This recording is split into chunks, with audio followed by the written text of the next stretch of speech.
Vendredi 10 mai 2013, Madame, Messieurs, bonsoir. Merci de votre fidélité. Bienvenue dans ce nouveau numéro de Pulsation.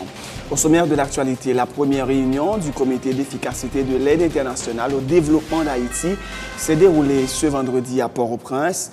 Le pays est en train de se relever, a indiqué le Premier ministre Laurent Lamotte, en mettant l'accent sur les travaux réalisés par le gouvernement et les efforts consentis pour combattre la corruption et attirer l'investissement dans le pays. La représentante de l'UNESCO en Haïti, Michaël Jean, a appelé les bailleurs de fonds à accorder leur aide directement à l'État haïtien qui planifie des projets sur le long terme pour le développement durable. L'Association nationale des médias haïtiens et le ministère de la Justice condamnent les agressions contre une équipe de reporters de Radio-Télé Guinée lors de la manifestation des militants Lavalas après l'audition de l'ancien président Jean-Bertrand Aristide au cabinet d'instruction. Les journalistes Samuel Dalman, Jean-Michel Elby et Franz Henry ont été molestés par les manifestants. Le commissaire du gouvernement de Port-au-Prince a entendu ce vendredi les députés Sorel Jacinthe et Levaillant Bijeune dans le cadre de la plainte déposée par ces derniers contre l'ex-sénateur Joseph Lambert qu'ils accusent de vouloir attenter à leur vie. Dans l'actualité internationale, célébration en France en ce jeudi de la 8e journée nationale des mémoires de la traite, de l'esclavage et de leurs abolitions. Si François Hollande reconnaît que la France a fait du tort aux colonies, il refuse cependant d'admettre l'idée qu'une réparation financière soit nécessaire. Une femme retrouvée en vie après 17 jours sous les décombres du Rana Plaza, cet immeuble dont l'effondrement a entraîné la mort de plus de milliers de personnes au Bangladesh. Et dans l'actualité sportive, Rafael Nadal a beaucoup souffert ce vendredi face à son compatriote David Ferrer, mais il a finalement arraché sa qualification pour les demi-finales du Masters 1000 à Madrid. Il affrontera samedi un autre Espagnol, Paolo Andújar, qui a éliminé le Japonais Kei Nishikori. Madame, Messieurs, restez branchés pour le développement de ces titres et de bien d'autres. Anse-Rouge est l'une des communes les plus isolées du département de l'Artibonite. Une commune de plus de 40 000 habitants répartie dans 2 sections communales. Anse-Rouge, c'est côté de des pailles. Mais l'histoire, c'est l'histoire qui fait nous connaître ça parce que nous avons fait. Des fois, je vais descendre dans la boisson. Des fois, comme ça, je ne vais pas faire même. Vous mettez de l'eau, de la mer, de la mer à concentrer, pour raboter les égalités.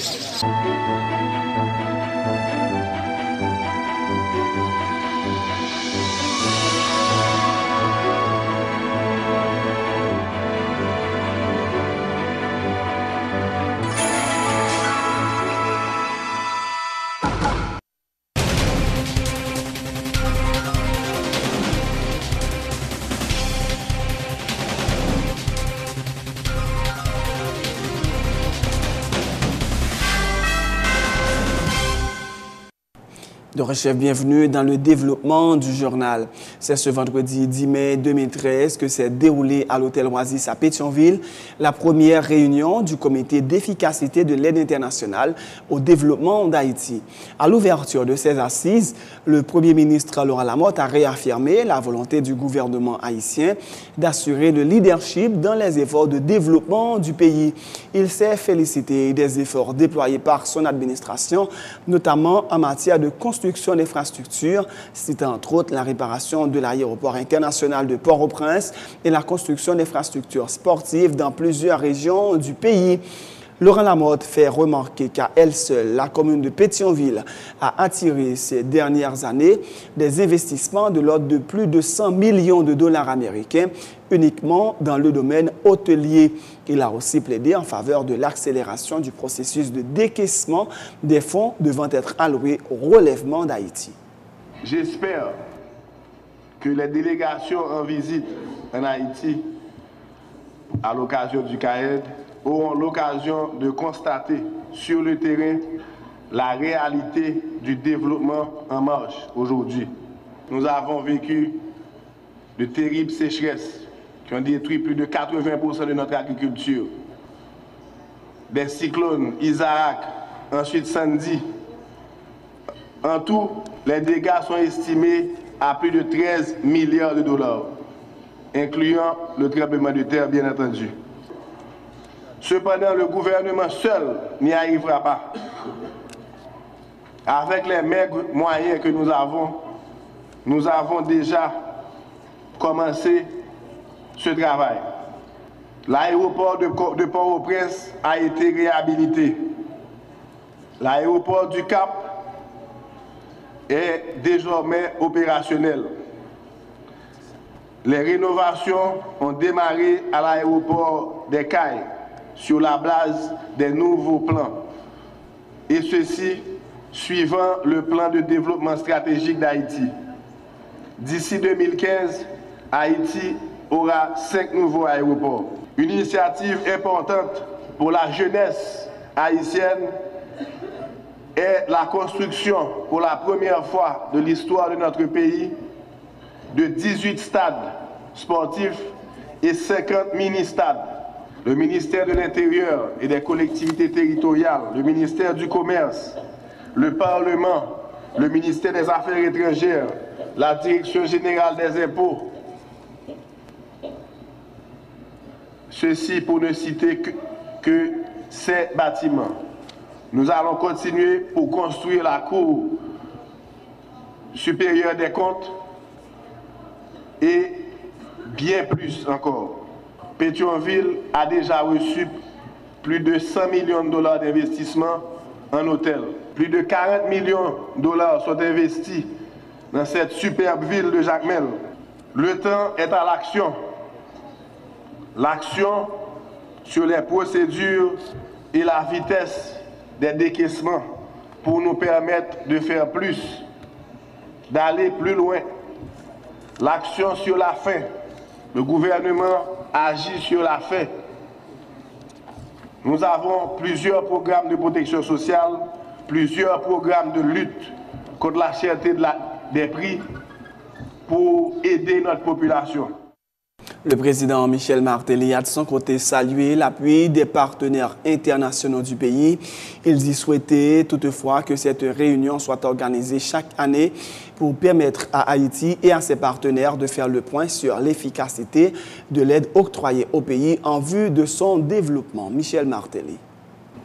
Vous deveniez partenaire de l'effort de développement national. Et il faut vous rendre cet hommage. Depuis, jamais l'intérêt pour Haïti n'a décliné. Les opinions publiques, locales et internationales, les politiques, la presse, les universités, toutes ces instances sont restées et demeurent attentives à l'efficacité de l'aide déployée et surtout à son impact sur le développement réel d'Haïti. Cette responsabilité, cette lourde responsabilité, c'est d'abord à Haïti qu'elle devrait incomber. Au gouvernement qui devra être jugé à l'aune de sa capacité à discriminer, à capter, à déployer cette coopération et à la conduire, la piloter, l'utiliser à bon escient. Et je veux citer le cadre de coordination de l'aide externe au développement, le CAED, le PSDH projeté sur les 20 prochaines années, le PTI en cours de formulation pour les 3 prochaines années et le PIP pour chaque année.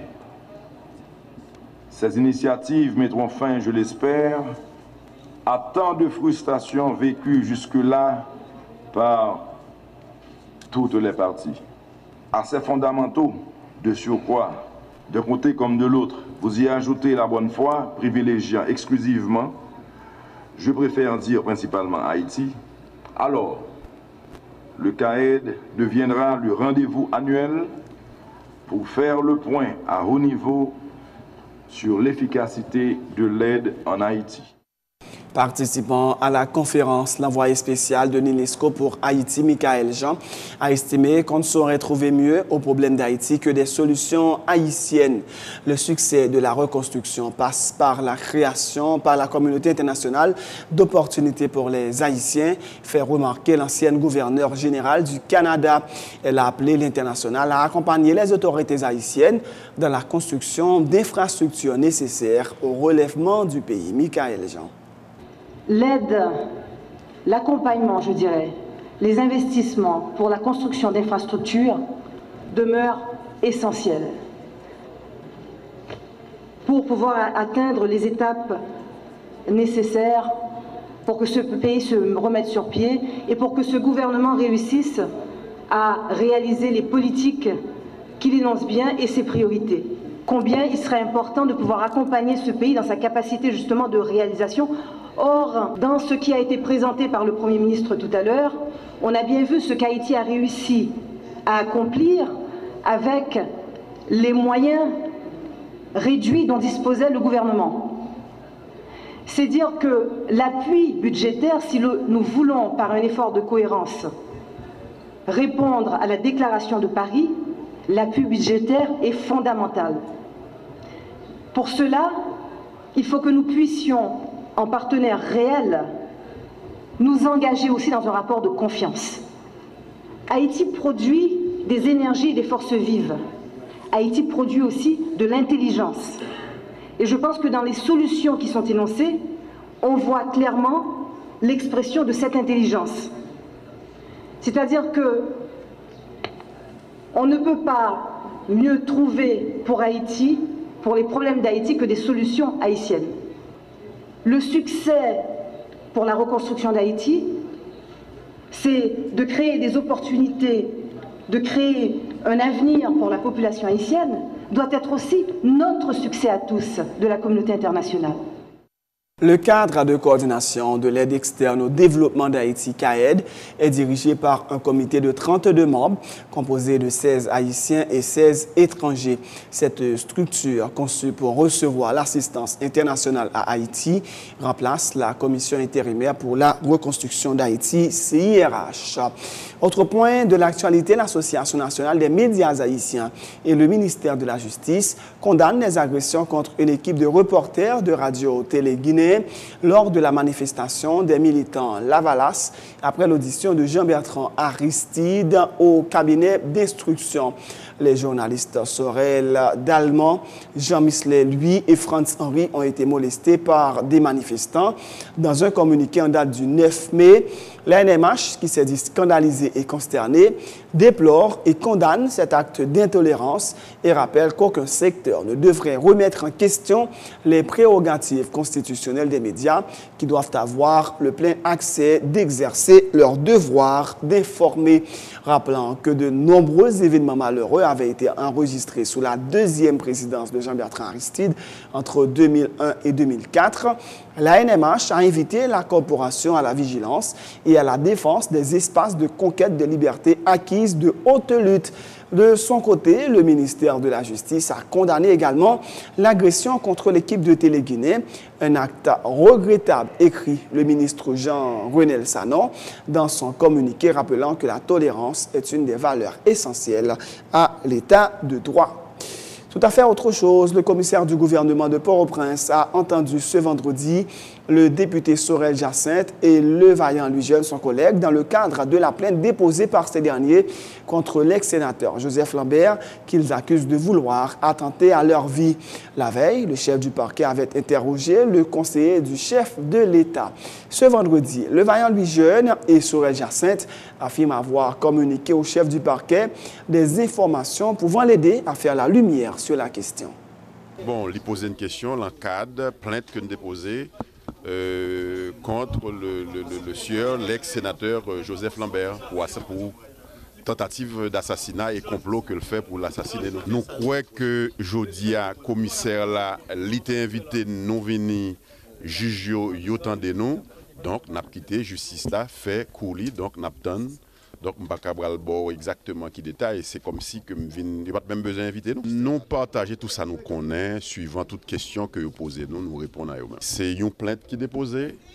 Ils ont invité nous, ils ont demandé ça, nous connaissons. Il y a des témoins, il y a des gens qui parlent. Ils ont parlé avec le commissaire là. Ils ont parlé, ils ont invité, ils ont parlé tout. Donc, nous croyons que c'est la justice seulement qui est capable de dire lui-même qui s'aljoint dans l'enquête là. Et toute déclaration nous fait, ils ont consigné dans un procès verbal qui a annexé au dossier. Évidemment, nous-mêmes, nous attendons que la justice fait suivi le dossier.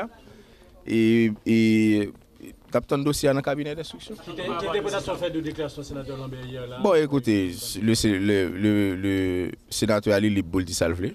C'est liberté d'expression d'ailleurs. Nous-mêmes, nous portons plainte, nous partis mon petit. Nous sûrs de ça n'a fait. Je dis à nous venir renforcer la déclaration que nous avons fait déjà, au moins d'autres preuves.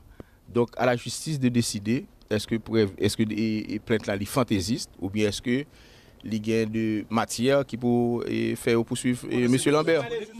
Signature jeudi entre l'ambassadeur du Brésil en Haïti, José Luis Machado Acosta, et la directrice principale du programme des Nations Unies pour le développement, Sophie de Caen, d'un accord d'$1 million américains destiné au financement du processus électoral en Haïti. L'ambassadeur brésilien a renouvelé la volonté de son gouvernement d'appuyer la construction démocratique en Haïti. De son côté, la directrice du PNUD, Sophie de Caen, promet que l'organisme onusien fera une bonne gestion de tous les fonds mis à la disposition d'Haïti à travers cette institution. Saluant la contribution du Brésil, elle rappelle que l'organisation d'élections libres, crédibles et honnêtes est une représentation et permet d'instaurer et de consolider les pratiques démocratiques en vue du développement social d'un pays. Les élections sont partie essentielle de la démocratie, qui est le modèle politique que le Brésil défend. Nous croyons que la démocratie est une condition sine qua non au développement économique et social de manière inclusive. Le peuple haïtien mérite qu'on les soutienne dans cette démarche. Nous voulons que cette contribution d'$1 million soit perçue comme une manière de l'encourager dans le processus démocratique. Nous nous associons au vœu de succès au collège transitoire du Conseil électoral permanent dans les chemins vraiment importants qui sont les élections. Le PNUD se réjouit aujourd'hui de vous accueillir à l'occasion de la signature de l'accord de contribution avec le gouvernement du Brésil qui, comme par le passé, appuiera le prochain processus électoral en Haïti. Cette contribution permettra de poursuivre le travail déjà commencé en étroite collaboration avec les membres du CTCEP et les autres partenaires. Ce travail visera le renforcement des capacités techniques des instances électorales nationales et l'appui à l'organisation des prochaines élections sénatoriales, municipales et locales. La gouvernance démocratique est une des clés du développement humain. La lutte contre la pauvreté ne constitue pas seulement un objectif social, économique et technique, mais également une mission institutionnelle et politique. Les élections offrent cette occasion unique d'instaurer et de consolider des pratiques démocratiques permettant un développement social et économique authentique. La mise en place et la tenue d'élections intègres, insistant sur la transparence et la responsabilité, peut servir de catalyseur pour encourager les valeurs démocratiques, renforcer l'état de droit, accroître la sécurité et améliorer le développement humain. Le trésorier du CTCEP, Pierre-Simon Georges, salue l'aide brésilienne et réaffirme la volonté du Conseil de réaliser le scrutin avant la fin de l'année et promet que dès la fin du mois, le projet de loi électorale sera soumis à l'exécutif. Pierre-Simon Georges dit souhaiter que la classe politique haïtienne participe au processus d'élaboration du calendrier électoral. Nous avons pour mission de réaliser des élections à la fin de cette année. Nous sommes conscients de cette mission et nous prenons à cœur notre responsabilité. Nous applaudissons des deux mains tout support au gouvernement haïtien tendant à aider le pays à réaliser ces élections au temps indiqué.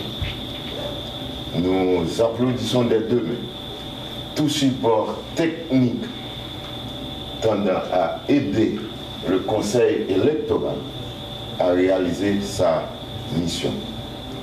Déjà, nous travaillons sur la loi électorale et nous comptons dans un avenir très proche, soit à la fin de ce mois, adresser ce travail au gouvernement qui sera, lui, faire l'exposé, qui sera faire le dépôt au Parlement pour le vote. Nous voulons élaborer un agenda, un calendrier électoral avec la participation de la classe politique, des partis politiques. Et nous espérons, nous comptons effectivement sur le support, le soutien, l'accompagnement de la communauté internationale dans le cadre technique tendant à nous aider à réaliser, comme je viens de le dire, notre mission. Donc tout concours, tout support apporté, tout support financier apporté au gouvernement et technique apporté au Conseil devront garder le côté souverain de la République. C'est la fin de ce journal. Avant de vous quitter, voici un dernier rappel des titres. La première réunion du comité d'efficacité de l'aide internationale au développement d'Haïti s'est déroulée ce vendredi à Port-au-Prince. Le pays est en train de se relever, a indiqué le Premier ministre Laurent Lamotte, en mettant l'accent sur les travaux réalisés par le gouvernement et les efforts consentis pour combattre la corruption et attirer l'investissement dans le pays. La représentante de l'UNESCO en Haïti, Michaël Jean, a appelé les bailleurs de fonds à accorder leur aide directement à l'État haïtien qui planifie des projets sur le long terme pour le développement durable. L'Association nationale des médias haïtiens et le ministère de la Justice condamnent les agressions contre une équipe de reporters de Radio-Télé Guinée lors de la manifestation des militants Lavalas après l'audition de l'ancien président Jean-Bertrand Aristide au cabinet d'instruction. Les journalistes Samuel Dalman, Jean Whistler lui et Franz Henry ont été molestés par des manifestants. Le commissaire du gouvernement de Port-au-Prince a entendu ce vendredi les députés Sorel Jacinthe et Levaillant Louis Jeune dans le cadre de la plainte déposée par ces derniers contre l'ex-sénateur Joseph Lambert qu'ils accusent de vouloir attenter à leur vie. Dans l'actualité internationale, célébration en France ce jeudi de la 8e journée nationale des mémoires de la traite, de l'esclavage et de leurs abolitions. Si François Hollande reconnaît que la France a fait du tort aux colonies, il refuse cependant d'admettre l'idée qu'une réparation financière soit nécessaire. Une femme retrouvée en vie après 17 jours sous les décombres du Rana Plaza. Cet immeuble dont l'effondrement a entraîné la mort de plus d'1 millier de personnes au Bangladesh. Et dans l'actualité sportive, Rafael Nadal a beaucoup souffert ce vendredi face à son compatriote David Ferrer, mais il a finalement arraché sa qualification pour les demi-finales du Masters 1000 à Madrid. 6-4, 7-6, 6-0.